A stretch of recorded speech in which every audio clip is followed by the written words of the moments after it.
All right, what's going on, guys? In the last video, we talked about the Twins and the Pirates in a game where I was taking the Pirates, or I was taking the Twins, who are 2-2, going up against the Pirates, who are 4-0. My name is Cody. You can go ahead and find me on Twitter at ctibbs81. Sorry I didn't get back to you on that one sooner. Sorry I didn't mention that sooner.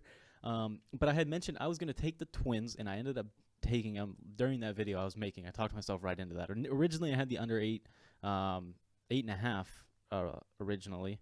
Ooh, that line already moved to 8. Cool. Yeah, so originally I just had the under 8, and then we moved in. I looked at it a little bit closer, and I like Jake Odorizzi as a pitcher. I think it's a solid. He's a solid number 1B maybe to Lance Lynn. Pittsburgh's not a 4-0 team. They're really not, and they are 4-0. So really, we're going to talk about betting back to the proverbial line, right? You can do this in a lot of sports that have a lot of games: hockey, basketball, not football, and baseball, right? I don't think I'm leaving any out. But you have to understand that PECOTA, the projections, super genius, whatever you want to call them, they usually, them in Vegas are usually pretty close to spot on with their picks. Now, me knowing that Pittsburgh's not going to be any good, personally, they're not going to be any good. To expect them to start 5-0 would be not good. I think they were projected around the 74 to 76 win range. Obviously, they are not on track for 162-0, so I'm going to bet them back down, and that's the reason I took the Twins. I think the Twins are better than a 500 club. I think they finished better than 81 wins.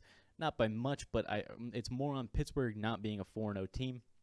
You never play games as if you don't look at other games, right? Indians went on a 21, 22 game streak last season, so I wasn't betting against them every single time. Again, they were projected to have a butt ton of wins, and this is something you use later in the year. I'm jumping on this strategy a little bit earlier than I would like, just because it seems so obvious. Once we get to just before the All-Star break, or even probably in about a month and a half, probably in about the end of May, we'll break out the betting back to the line. Now, it's not necessarily a strategy as much as it is a something to add to your tool belt, right? If you're betting against a hot team, or if you're betting against a team who has a lot of wins and you're not expecting them to finish as well as their record shows, you bet them back down to their projected win total. Same goes with betting up. I don't necessarily like that as much, but if the Yankees happen to get off to a slow start, we know they are obviously a powerhouse team, or if they happen to go through a slump for a little while, you would bet them back towards their line. But for the most part, we always bet back down to the line.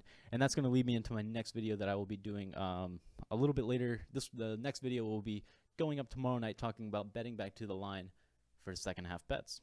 More for football, not necessarily for these other stupid sports, right? All right, thanks for watching.